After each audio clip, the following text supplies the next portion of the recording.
Good evening and welcome. Welcome back to The Longing, and my name is Wazations. We got the Matic yesterday. We got this black crystal and this flowing water sorted. So it was a fairly eventful series of events yesterday. Today we're going to have a bit of a look at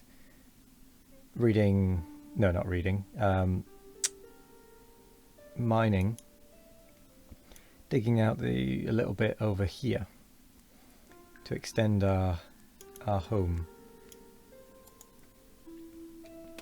and digging out a little bit, though it could take quite a long time if previous knowledge, if it's anything like the digging out the crystal. So we may have to just dig at it every now and again.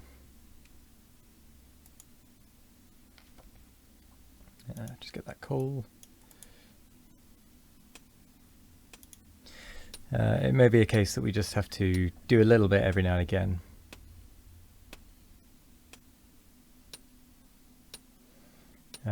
Because it could take a while.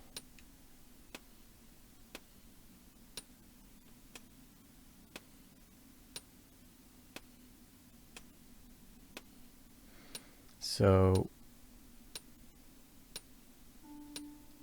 I think it is going to take a bit of time.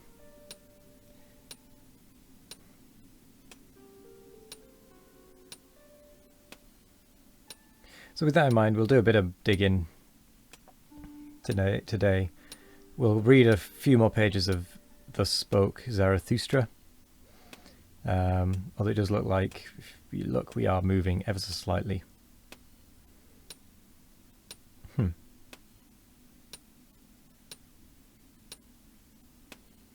I think that'll probably do for today.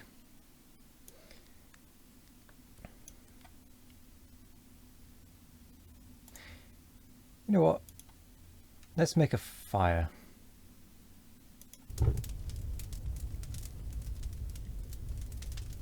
Oh wow, that's making 5 seconds go by at a time. The warmth of the fire makes life underground even more pleasant. Very loud.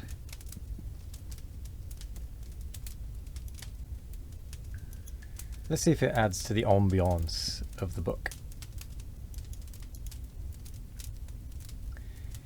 I will say this book has had a lot of tricky words to read. Right. We are flying by with the time now that the fire is going. I wonder if we can put it out. Just because it is very loud. But anyway, let's begin with Thus Spoke Zarathustra. Page 57. 5. Joys and Passions. My brother, when thou hast a virtue, and it is thine own virtue, thou hast it in common with no one. To be sure, thou wouldst call it by name and caress it. Thou wouldst pull its ears and amuse thyself with it. And lo, then hast thou its name in common with the people, and hast become one of the people, and the herd with thy virtue. Better for thee to say, ineffable is it, and nameless, that which is pain and sweetness to my soul, and also the hunger of my bowels. Let thy virtue be too high for the familiarity of names, and if thou must speak of it, be not ashamed to stammer about it. Thus speak and stammer. That is my good, that I do love. Thus doth it please me entirely. Thus only do I desire the good. Not as the law of a god do I desire it, not as a human law or a human need do I desire it. It is not to be a guidepost for me to super-earths and paradises. An earthly virtue is it which I love, little prudence is therein, and the least everyday wisdom. But that bird built its nest beside me, therefore I love and cherish it. Now sitteth it beside me on its golden eggs. Thus shouldst thou stammer, and praise thy virtue. Once hadst thou passions and calledst them evil, but now hast thou only thy virtues. They grew out of thy passions. Thou implantest thy highest aim into the heart of those passions. Then became they thy virtues and joys. And though thou wert of the race of the hot-tempered, or of the voluptuous, or of the fanatical, or the vindictive, all thy passions in the end became virtues, and all thy devils angels. Once hadst thou wild dogs in thy cellar, but they changed at last into birds and charming songstresses. Out of thy poisons brewedst thou balsam for thyself. Thy cow, affliction, milkest thou. Now drinkest thou the sweet milk of her udder, and nothing evil groweth in thee any longer, unless it be the evil that groweth out of the conflict of thy virtues. My brother, if thou be fortunate, then wilt thou have one virtue and no more. Thus goest thou easier over the bridge. Illustrious is it to have many virtues, but a hard lot, and many a one hath gone into the wilderness and killed himself, because he was weary of being the battle and battlefield of virtues. My brother, are war and battle evil? Necessary, however, is the evil. Necessary are the envy and the distrust and the backbiting among the virtues. Lo, how each of thy virtues is covetous of the highest place. It wanteth thy whole spirit to be its herald. It wanteth thy whole power in wrath, hatred, and love. Jealous is every virtue of the others, and a dreadful thing is jealousy. Even virtues may succumb by jealousy. He whom the flame of jealousy encompasseth turneth at last, like the scorpion, the poisoned sting against himself. Ah, my brother, hast thou never seen a virtue backbite and stab itself? Man is something that hath to be surpassed, and therefore shalt thou love thy virtues, for thou will succumb by them. Thus spake Zarathustra. I have to say I'm not understanding a lot of what this poem is trying to say.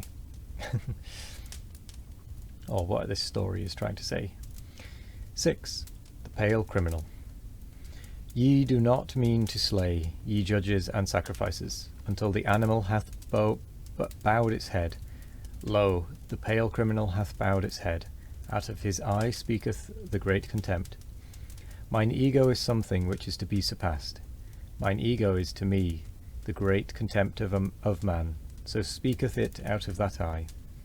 When he judged himself, that was his supreme moment. Let not the exalted one relapse again into his low estate.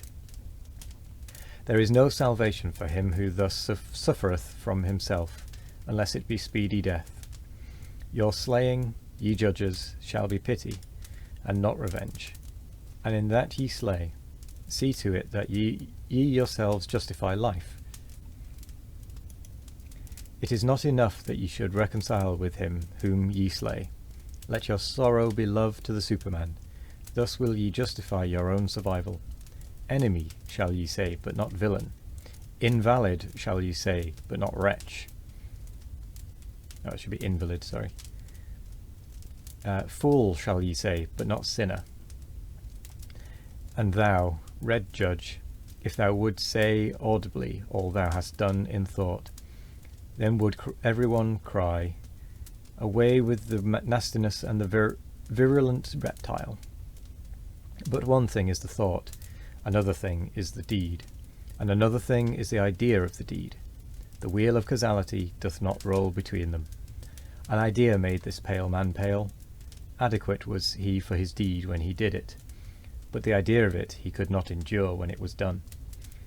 Evermore did he now see himself as the doer of one deed. Madness, I call this. The exception reversed itself to the rule in him. The streak of chalk bewitcheth the hen. The stroke he struck bewitched his weak reason. Madness after the deed, I call this. Hearken, ye judges, there is another madness besides, and it is before the deed. Ah, ye have not gone deep enough into this soul. Thus speaketh the red judge. Why did this criminal commit murder? He meant to rob. I tell you, however, that his soul wanted blood, not booty. He thirsted for the happiness of the knife. But his weak reason understood not this madness, and it persuaded him. What matter about blood, it said. Wishest thou not, at least, to make booty thereby, or take revenge? I am such a child. And he hearkened unto his weak reason, like lead lay its words upon him.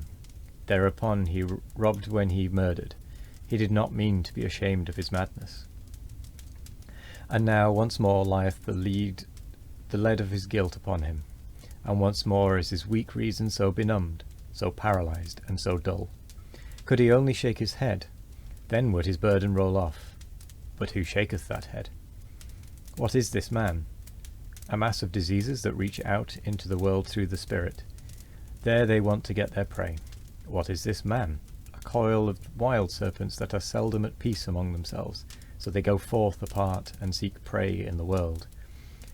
Look at that poor body, what it suffered and craved. The poor soul interpreted to itself. It interpreted it as murderous desire, and eagerness for the happiness of the knife. Him who now turneth sick, the evil overtaketh, which is now the evil. He seeketh to cause pain with that which causeth him pain. But there have been other ages, and another evil and good. Once was doubt evil, and the will to self. Then the invalid became a heretic or sorcerer. As heretic or sorcerer he suffered, and sought to cause suffering. But this will not enter your ears. It hurteth your good people. Ye tell me, but what doth it matter to me about your good people? Many things in your good people cause me disgust, and verily, not their evil. I would that they had a madness by which they succumbed, like this pale criminal. Verily, I would that their madness were called truth, or fidelity, or justice, but they have their virtue in order to live long, and in wretched self-complacency. I am a railing alongside the torrent. Whoever is able to grasp me may grasp me. Your crutch, however, I am not. Thus spake Zarathustra. 7. Reading and writing. Of all that is written, I love only what a person hath written with his blood. Write with blood, and thou wilt find that blood is spirit. It is no easy task to understand unfamiliar blood. I hate the reading idlers. He who knoweth the reader doeth nothing more for the reader. Another century of readers, and spirit itself will stink. Every one being allowed to learn to read ruineth in the long run not only writing, but also thinking. Once spirit was God, then it became man, and now it even becometh populace. He that writeth in blood and proverbs doth not want to be read, but learnt by heart. In the mountains the shortest way from peak to peak. In the mountains the shortest way is from peak to peak, but for that route thou must have long legs.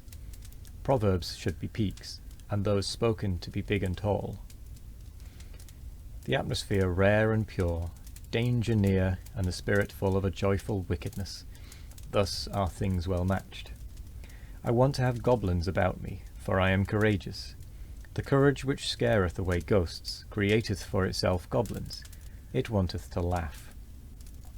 I no longer feel in common with you, the very cloud which I see beneath me, the blackness and heaviness at which I laugh.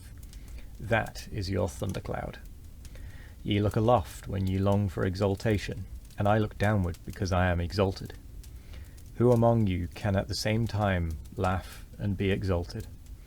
He who climbeth on the highest mountains laugheth at all the tragic plays and tragic realities. Courageous, unconcerned, scornful, coercive. So wisdom wisheth us. She is a woman, and ever loveth only a warrior. Ye tell me, life is hard to bear. But for what purpose should ye have your pride in the morning and your resignation in the evening? Life is hard to bear, but do not affect to be so delicate. We are, all of us, fine sumpter asses and assesses. Oh dear. And now there are fireworks outside. Thank you very much for that. Ah dear. I do apologise for them, and there's not much I can do about it. What have we in common with the rosebud, which trembleth because a drop of dew hath formed upon it? It is true we love life, not because we are wont to live, but because we are wont to love. There is always some madness in love, but there is always also some method in madness. And to me also, who appreciate life, the butterflies and soap bubbles, and whatever is like them amongst us, seem most to enjoy happiness. To see these light, foolish, pretty, lively little sprites flit about, that moveth Zarathustra to tears and songs. I should only believe in a god that would know how to dance. And when I saw my devil, I found him serious, thorough, profound, solemn. He was the spirit of gravity. Through him all things will fall. Not by wrath, but by laughter do we slay. Come, let us slay the spirit of gravity. I learned to walk. Since then have I let myself run. I learned to fly. Since then I do not need pushing in order to move from a spot.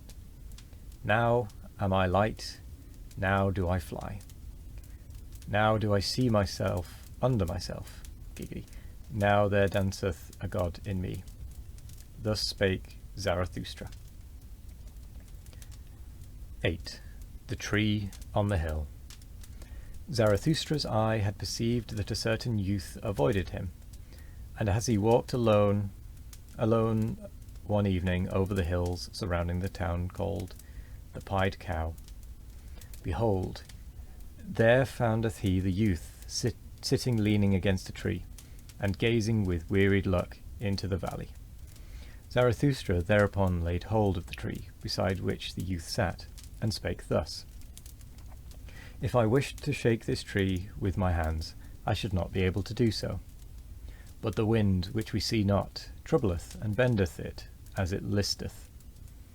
We are sorest bent and troubled by invisible hands. Thereupon the youth arose disconcerted and said, I hear Zarathustra, and just now was I thinking of him. Zarathustra answered, Why art thou frightened on that account? But it is the same with man as with the tree. The more he seeketh to rise into the height and light, the more vigorously do his roots struggle earthward, downward, into the dark and deep, into the evil. Yea, into the evil, cried the youth. How is it possible that thou hast discovered my soul? Zarathustra smiled and said, Many a soul one will never discover, unless one first invent it. Yea, into the evil, cried the youth once more. Thou sayest the truth, Zarathustra. I trust myself no longer, since I sought to rise into the height, and nobody trusteth me any longer. How doth that happen? I change too quickly. My to-day refuteth my yesterday. I often overleap the steps when I clamber. For doing so, none of the steps pardons me. When aloft, I find myself always alone. No one speaketh unto me. The frost of solitude maketh me tremble. What do I seek on the height? My contempt and my longing increase together. The higher I clamber, the more do I despise him who clambereth. What doth he seek on the height? How ashamed I am of my clambering and stumbling. How I mock at my violent panting. How I hate him who flieth. How tired I am on the height. Here the youth was silent, and Zarathustra contemplated the tree beside which they stood, and spake thus. This tree standeth lonely here on the hills. It hath grown up high above man and beast, and if it wanted to speak, it would have none who could understand it, so high hath it grown. Now it waiteth and waiteth. For what doth it wait? It dwelleth too close to the seat of the clouds. It waiteth, perhaps, for the first lightning. When Zarathustra had said this, the youth called out with violent gestures, Yea, Zarathustra, thou speakest the truth. My destruction I longed for when I desired to be on the height.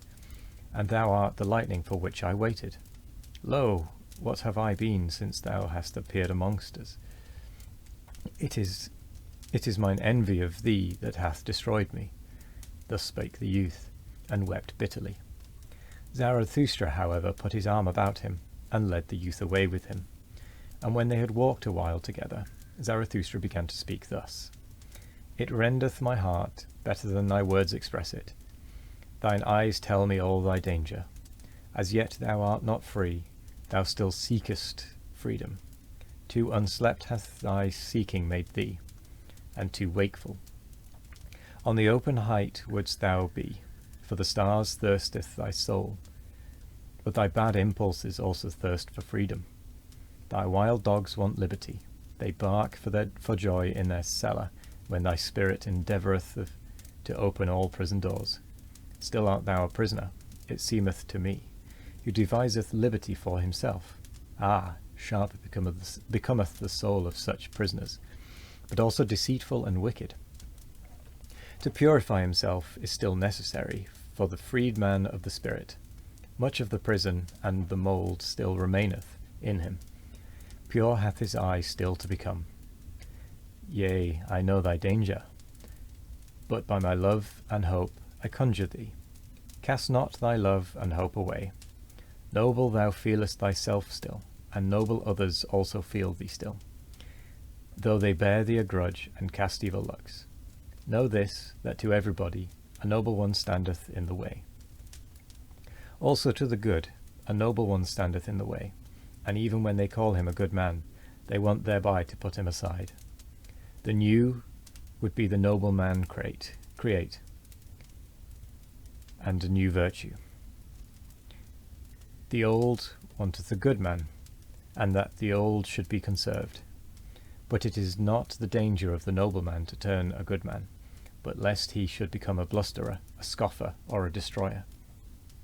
Ah, I have known noble ones who lost their highest hope, and then they disparaged all high hopes. Then lived they shamelessly in temporary pleasures, and beyond the day had hardly any aim. Spirit is also voluptuousness, said they. Then broke the wings of their spirit, and now it creepeth about, and defileth where it gnaweth. Once they thought of becoming heroes, but sensualists are they now. A trouble and a terror is the hero to them.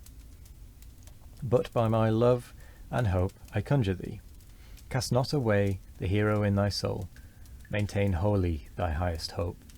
Thus spake Zarathustra. I think we'll leave it there for the book for today. How the time flies. I should be reading more. Wow, that was 10. Okay, we've gone through quite a lot of time. Interesting. The fire has almost burned out. It didn't last particularly long, did it? Let's do a bit more chipping away, shall we, whilst the fire is still burning. So I still don't fully understand what Thus Spake Zarathustra is all about. I understand that it's trying to say something about being a better person, and to try and set up for the person of tomorrow, of the next generation, maybe, to try and signify that we have to help the next generation, the next peoples.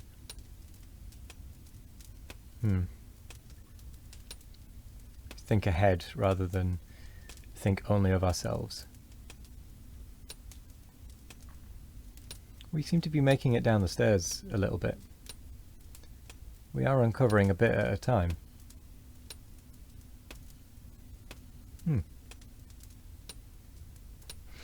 Interesting. I think this is something we're going to have to do every now and again. But for now, I think what we'll do is we'll end the day there, Oh, let's have a quick look at the thoughts actually. See if anything has changed.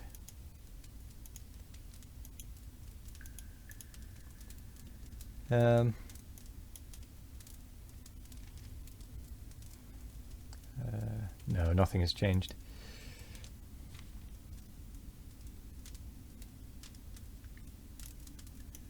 Nope, that's fine.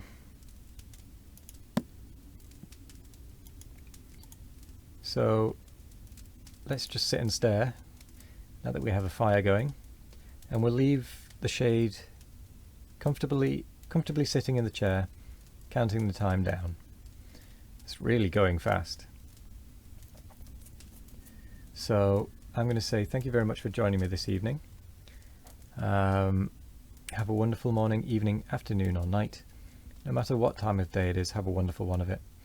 And as always, I will see you in the next one. Goodbye.